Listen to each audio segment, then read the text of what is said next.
বন্ধুরা, আজকের আমার ভিডিওর বিষয়বস্তু হলো বর্ষাকালে অ্যাডেনিয়াম গাছের পরিচর্যা। বর্ষায় অ্যাডেনিয়াম গাছে কোন কোন পরিচর্যা করতে হয়, কোন কোন সমস্যা এই সময় দেখা যায়, কোন কোন কেয়ার টিপস ফলো করলে বর্ষাকালে কোনো রকম কোনো ফাঙ্গাস প্রবলেম আসে না। তাছাড়া বর্ষাকালে আমরা অ্যাডেনিয়াম গাছে কি খাবার প্রয়োগ করব, এই সময় কোন খাবার প্রয়োগ করলে অ্যাডেনিয়াম গাছে প্রচুর পরিমাণে ফুল ফুটবে, গাছে প্রচুর কুঁড়ি এলেও সেই কুঁড়ি কালো হয়ে শুকিয়ে ঝরে পড়বে না, সব কিছু ডিটেলসে বলবো আজকের এই ভিডিওতে। তাই আজকের এই ভিডিওটা সম্পূর্ণ মনোযোগ দিয়ে দেখার অনুরোধ রইল। একটু স্কিপ করো না বন্ধুরা, স্কিপ করলে অনেক কিছুই মিস করে ফেলবে। নমস্কার, আমি লাবণী, আমার বাগানে তোমাদের সবাইকে জানাই স্বাগত। বন্ধুরা, আজকের ভিডিওর টিপস নাম্বার 1 হলো অ্যাডেনিয়াম গাছকে আমরা এই বর্ষাকালে কোথায় রাখবো। আমি জানি এই প্রশ্নটা তোমাদের সবার মনেই থাকে, তবে বিশেষ করে যারা নতুন বাগান করছো অথবা অ্যাডেনিয়াম গাছ কয়েকদিন হলো সবে নার্সারি থেকে বাগানে নিয়ে এসে প্রতিস্থাপন করেছো, তোমরা নিশ্চয়ই ভাবছো যে এই সময় আমরা আমাদের বাগানের অ্যাডেনিয়াম গাছগুলোকে কোথায় রাখবো। বন্ধুরা, আমি আমার অভিজ্ঞতা থেকে যতটুকু বুঝেছি বা জেনেছি সেটুকুই তোমাদের সাথে আজকে শেয়ার করব। যদি তোমাদের অ্যাডেনিয়াম গাছ সম্পূর্ণরূপে মাটির মিডিয়াতে থাকে, সেক্ষেত্রে তোমরা চাইলে কিন্তু শেডের মধ্যে রাখতে পারো, কারণ মাটির মিডিয়াতে অ্যাডেনিয়াম গাছ করলে বর্ষায় যদি লাগাতার বৃষ্টি হতে থাকে তাহলে অনেক সময় কর্ডেক্স পচে যাওয়ার সম্ভাবনা থাকে। তবে তোমরা যদি সম্পূর্ণ মাটি ছাড়া মিডিয়া তৈরি করে গাছ প্রতিস্থাপন করো তাহলে তোমরা সরাসরি বৃষ্টির মধ্যে রাখতে পারো। অ্যাডেনিয়াম গাছ যেহেতু গ্রীষ্মকালীন ফুলের গাছ, রোদ্দুর কিন্তু খুব পছন্দ করে। রোদ্দুরে এই গাছ না রাখলে গাছে কিন্তু ফুল আসে না। তাই যদি তোমরা শেডের মধ্যে রাখো তাহলে এমন একটা জায়গা নির্বাচন করবে যেখানে শেড তো আছে কিন্তু সরাসরি 3 থেকে 4 ঘন্টা যেন সূর্যালোক গাছ পায়, তবেই কিন্তু গাছের গ্রোথ হবে এবং গাছে কুঁড়ি আসবে। তা না হলে কিন্তু গাছে কুঁড়ি একেবারেই আসবে না। যদিও বা কুঁড়ি আসে, সেই কুঁড়িগুলো কালো হয়ে ফাঙ্গাসজনিত কারণে শুকিয়ে পড়ে যাবে। জুলাই, আগস্ট, সেপ্টেম্বর এই 3টে মাস যদি তোমরা তোমাদের বাগানের অ্যাডেনিয়াম গাছগুলোকে অতিরিক্ত বৃষ্টির হাত থেকে বাঁচিয়ে রাখতে পারো তাহলে কিন্তু সারা বছর তোমাদের বাগানে অ্যাডেনিয়াম নিয়ে কোনো রকম কোনো সমস্যা হয় না। এই কারণে আমি তোমাদের অন্যান্য ভিডিওতে মিডিয়া যেভাবে তৈরি করা দেখাই, বালি, কম্পোস্ট এবং নুড়ি পাথর দিয়ে যে মিডিয়া তৈরি করা দেখাই, সেই মিডিয়াতে যদি তোমরা অ্যাডেনিয়াম গাছ প্রতিস্থাপন করো তাহলে কিন্তু কখনোই অ্যাডেনিয়াম গাছকে শেডের মধ্যে রাখার প্রয়োজন হবে না এবং গাছে কোনো রকম কোনো ফাঙ্গাস প্রবলেম হবে না। টিপস নাম্বার 2, অ্যাডেনিয়ামের কর্ডেক্সকে কিভাবে তোমরা মোটা করবে।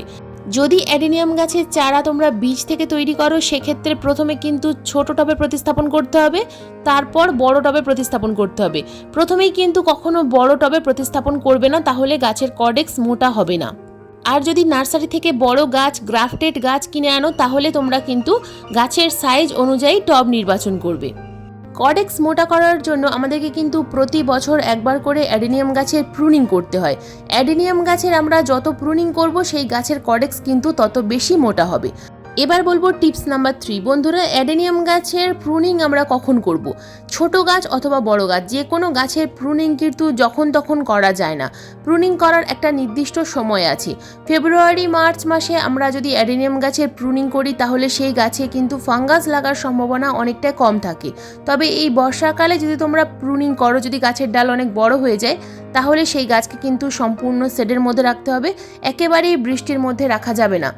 তবে সবথেকে ভালো হয় ফেব্রুয়ারি মাসে প্রুনিং করা। এখন প্রুনিং করলে গাছের কিন্তু ক্ষতি হতে পারে, তাই এই সময় প্রুনিং না করাই ভালো। যে সমস্ত ছোট গাছ বাগানে আছে প্রত্যেকটা গাছের কিন্তু প্রতি বছর ফেব্রুয়ারি মাসে তোমরা প্রুনিং করবে, গাছ খুব তাড়াতাড়ি ঝোপালো হবে। বন্ধুরা, এবার আসি টিপস নাম্বার 4। আমাদের বাগানের যদি কোনো গাছে বীজ তৈরি হয় তাহলে এই বর্ষায় তোমরা বীজ কিন্তু রাখতে যাবে না। বীজ যদি রাখতে হয় তাহলে গাছটা প্রথম থেকেই শেডে রাখতে হবে। আমি যে ভুলটা করেছি, আমি গাছটাকে সম্পূর্ণ বর্ষার বৃষ্টির মধ্যেই রেখে দিয়েছিলাম, যে কারণে আমার যে বীজটা হয়েছিল এই বীজটা পচে গেছে। তো বীজ এরকমভাবে যদি পচে যায় বা ফেটে যায় তাহলে সেই বীজটাকে কিন্তু গাছে রাখার কোনো প্রয়োজন নেই। বীজ গাছে থাকলে সেই গাছে ফুল কম আসে, তাই সব সময় বীজ যদি এরকম ফেটে যায় বা পচে যায় তুলে কেটে ফেলে দেবে। বীজ রাখার কোনো প্রয়োজন নেই। বীজ তৈরি করার আদর্শ সময় হলো ফেব্রুয়ারি মাস। ফেব্রুয়ারি অথবা মার্চ মাসে বীজ তৈরি হলে সেই বীজ থেকে কিন্তু খুব ভালো চারা তৈরি হয় এবং বীজটা ভালো থাকে। বর্ষাকালে বীজ অনেক সময় এরকম ফাঙ্গাস লেগে পচে যায়। তাই যদি তোমাদের বাগানে এরকম বীজ তৈরি হয়, যদি দেখো যে তোমাদের গাছটা বৃষ্টির মধ্যে আছে তাহলে গাছটাকে শেডের মধ্যে রেখে দাও, এবং যদি দেখো যে এরকম পচে গেছে তাহলে সেই বীজটাকে কেটে তুলে ফেলে দাও। কারণ বীজ গাছের অনেকটা এনার্জি নষ্ট করে, গাছের মধ্যে কিছুতেই কুঁড়ি আসতে চায় না। তাই সব সময় যদি দেখো যে বীজ একেবারেই খারাপ হয়ে গেছে বা পচে গেছে, সেই বীজকে তুলে ফেলে দাও, সেই গাছে তোমরা প্রচুর পরিমাণে কুঁড়ি আনতে পারবে। বন্ধুরা, এবার আসি টিপস নাম্বার 5। বাগানের প্রত্যেকটা অ্যাডেনিয়াম গাছের মাটি সবসময় হালকা করে খুসবে। বর্ষাকালে অতিরিক্ত মাটি খোসার কোনো প্রয়োজন নেই। তাছাড়া যদি দেখো যে টবের মাটিতে প্রচুর পরিমাণে আগাছা হয়েছে, সেই আগাছাগুলোকে কিন্তু তুলে ফেলবে, কারণ বর্ষায় আগাছার পরিমাণ অনেকটা বেশি বেড়ে যায়। বর্ষায় বৃষ্টির জল লাগাতার যখন হতে থাকে, গাছের মধ্যে টবের মধ্যে প্রচুর আগাছা হয়। যেহেতু অ্যাডেনিয়ামের মিডিয়া অনেক ঝুরঝুরে হয়, সেই কারণে আগাছা কিন্তু খুব তাড়াতাড়ি বৃদ্ধি পায়। তাই যদি তোমাদের বাগানের অ্যাডেনিয়াম গাছগুলোতে প্রচুর পরিমাণে আগাছা হয়, সেই আগাছাগুলোকে তুলে ফেলবে। আগাছা তুলে ফেলার পর গাছে কিন্তু আমাদেরকে খাবার প্রয়োগ করতে হবে, কারণ এই জুলাই মাসের শুরুতে আমাদের বাগানের অ্যাডেনিয়াম গাছগুলোতে যদি আমরা খাবার না প্রয়োগ করি, তাহলে গাছে কুঁড়ি তো আসবেই না, তার সাথে সাথে কুঁড়িগুলো এলেও কুঁড়ি কালো হয়ে শুকিয়ে ঝরে পড়বে পুষ্টির অভাবে।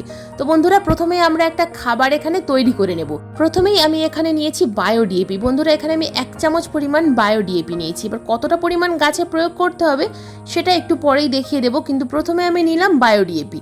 এর পরিবর্তে কি কি গাছে প্রয়োগ করতে পারবে সেগুলো ভিডিওতে অবশ্যই বলে দেবো। তো এরপর নিয়েছি আমি এখানে বায়ো পটাশ। বায়ো ডিএপির পরে নিয়েছি বায়ো পটাশ। বায়ো ডিএপি অথবা বায়ো পটাশের জায়গায় তোমরা রাসায়নিক ডিএপি অথবা রাসায়নিক পটাশ নিতে পারো, কোনো রকম কোনো সমস্যা নেই। তবে এখানে আমি কিন্তু বায়ো পটাশ বা বায়ো ডিএপি ব্যবহার করছি। এরপর এখানে নেব আমি 1/2 চামচ পরিমাণ সিউইড গ্র্যানুয়েলস। বন্ধুরা, এই সিউইড গ্র্যানুয়েলস আমাদের যে কোনো গাছের জন্য কিন্তু অত্যন্ত কার্যকরী। গাছে যে কুঁড়ি আসে না বা কুঁড়ি এলে কালো হয়ে শুকিয়ে ঝরে পড়ে, এই সিউইড ব্যবহার করার ফলে কিন্তু সেই সমস্যাগুলো আর থাকবে না।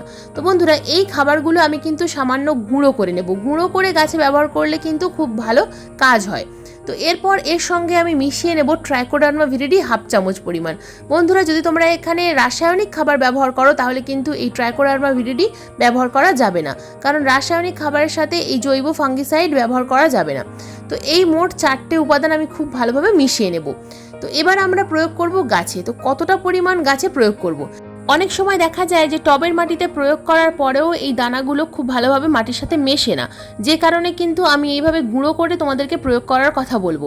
তো এখানে যেমন সাইজের টব বা যেমন সাইজের গাছ, ঠিক তেমনভাবেই কিন্তু আমাদেরকে খাবারটা প্রয়োগ করতে হবে। যদি টবের সাইজ 6 ইঞ্চি হয় বা 8 ইঞ্চি হয়, সেক্ষেত্রে এই যে খাবারটা আমি গুঁড়ো করলাম, এখান থেকে আমি 1 চামচ পরিমাণ দিয়ে দিলাম। টবের সাইজ যদি আরও ছোট হয়, সেক্ষেত্রে আমাদেরকে কিন্তু 1/2 চামচ পরিমাণ খাবার প্রয়োগ করতে হবে। যেমন এই যে টবটা, এটা একটা 4 ইঞ্চি সাইজের টব, তো এখানে আমি 1/2 চামচ পরিমাণ খাবার প্রয়োগ করছি। তো এইভাবে আমাদেরকে কিন্তু টবের সাইজ অনুযায়ী গাছে খাবার প্রয়োগ করতে হবে। তো আজকের আমি কিন্তু এই সমস্ত খাবার দিলাম, তার কারণ আমি কোনো রকমভাবে এমন কোনো খাবার গাছে প্রয়োগ করব না যে খাবারগুলো টবের মিডিয়াতে দেওয়ার ফলে গাছের কর্ডেক্সে কোনো রকম সমস্যা হয়, গাছের কর্ডেক্স পচে যায় বা টবের মিডিয়াতে ফাঙ্গাস অ্যাটাক করে। এরকম কোনো খাবার কিন্তু এখন একেবারেই প্রয়োগ করা যাবে না। তো এখন যদি তোমাদের কাছে এই সমস্ত খাবার না থাকে, সেক্ষেত্রে তোমরা শুধুমাত্র ডিএপির দানাও কিন্তু এখানে প্রয়োগ করতে পারো। যদি বায়ো ডিএপি দিতে চাও, তাহলে বায়ো ডিএপি দেবে 1/2 চামচ পরিমাণে। যদি রাসায়নিক ডিএপি ব্যবহার করো, সেক্ষেত্রে কিন্তু টবের সাইজ অনুযায়ী দানা গুনে গুনে প্রয়োগ করতে হবে। অতিরিক্ত রাসায়নিক খাবার একেবারেই প্রয়োগ করা যাবে না। বন্ধুরা, এই সমস্ত কোনো খাবার যদি তোমাদের হাতের কাছে না থাকে, তাহলে সম্পূর্ণ জৈব উপায়ে 1 চামচ ডিমের খোসার গুঁড়ো এবং 1/2 চামচ পরিমাণ কাঠের ছাই টবের মিডিয়াতে মিশিয়ে দেবে। প্রত্যেকটা টবের মিডিয়াতে এই খাবার একই অনুপাতে প্রয়োগ করবে, কারণ জৈব খাবার কম বেশি হলে কোনো সমস্যা নেই। বন্ধুরা, এবার গাছের পাতায় আমরা প্রয়োগ করব ফাঙ্গিসাইড। এই সময় বর্ষাকালে 10 দিন অন্তর অন্তর ভালো মানের যে কোনো ফাঙ্গিসাইড গাছের পাতায় কিন্তু অবশ্যই স্প্রে করবে। তো আমি এখানে 1 লিটার জলের মধ্যে 1 ml পরিমাণ নিয়ে নেব অ্যামিস্টার টপ। বন্ধুরা, এই অ্যামিস্টার টপ ফাঙ্গিসাইড কিন্তু খুব ভালো কাজ করে বাগানের যে কোনো গাছের জন্য। গাছের যে ফুল পচে যাওয়া বা পাতা পচে যাওয়া, এই সমস্যাগুলো কিন্তু একেবারেই হয় না। প্রত্যেকটা গাছের পাতা থাকে ফ্রেশ। তো আমি দেখো আমার বাগানের প্রত্যেকটা ছোট গাছ বা বড় গাছে স্প্রে করছি, তবে কখনোই কিন্তু ফুলের কুঁড়ির ওপরে বা ফুলের ওপরে স্প্রে করা যাবে না। ঠিক গাছের কর্ডেক্সে অথবা মিডিয়াতে পাতায় ভালোভাবে স্প্রে করতে হবে। এটা 10 দিন অন্তর অন্তর যদি স্প্রে করতে পারো, তাহলে গাছে কিন্তু কোনো রকম কোনো ফাঙ্গাস প্রবলেম হবে না, কারণ এই বর্ষাকালে গাছে ফাঙ্গাস প্রবলেম খুব বেশি দেখা যায়। যে সমস্ত নতুন গাছ আমরা ডাল থেকে চারা তৈরি করে প্রতিস্থাপন করেছি, অথবা যে সমস্ত পুরনো গাছ, ছোট গাছ, প্রত্যেকটা গাছে প্রয়োগ করছি। বড় গাছের মাথায় যেহেতু ফুল আছে, তাই আমি কিন্তু গাছের কর্ডেক্সে ফাঙ্গিসাইড প্রয়োগ করছি, কারণ কর্ডেক্সের মধ্যেও কিন্তু প্রচুর পরিমাণে ফাঙ্গাস প্রবলেম শুরু হয়। বন্ধুরা, কীটনাশক প্রয়োগ করার খুব একটা প্রয়োজন নেই, কিন্তু যদি দেখো যে মিলিবাগ বা অন্য কোনো পোকার আক্রমণ হয়েছে তাহলে 7 দিন অন্তর অন্তর নিম তেল গাছে স্প্রে করবে, তাহলে কোনো রকম কোনো পোকামাকড়ের আক্রমণ কিন্তু আর হবে না। বন্ধুরা, এই ছিল আমার অ্যাডেনিয়াম গাছের বর্ষাকালীন জুলাই মাসের পরিচর্যার ভিডিও। আজকের এই ভিডিও তোমাদের কেমন লাগলো অবশ্যই কমেন্ট করে জানাবে। ভিডিও ভালো লাগলে একটা লাইক করো, শেয়ার করো, হাইপ করো। চ্যানেলে নতুন বন্ধু হয়ে থাকলে চ্যানেলটাকে সাবস্ক্রাইব করে পাশে বেল আইকনটা প্রেস করে দিও এরকম নিত্য নতুন বাগান সংক্রান্ত ভিডিও দেখার জন্য। কারণ এইরকম নিত্য নতুন বাগান সংক্রান্ত ভিডিও আমি কিন্তু প্রতিদিন ঠিক সন্ধ্যা 6টার সময় আপলোড করি। ভিডিও আপলোড করার সঙ্গে সঙ্গে যখনই ভিডিও লাইভ হবে তোমাদের মোবাইল স্ক্রিনে অথবা কম্পিউটার স্ক্রিনে ভিডিও নোটিফিকেশন পৌঁছে যাবে। আজকের এই ভিডিওটা সম্পূর্ণ মনোযোগ দিয়ে দেখার জন্য তোমাদের সবাইকে জানাই অসংখ্য অসংখ্য ধন্যবাদ।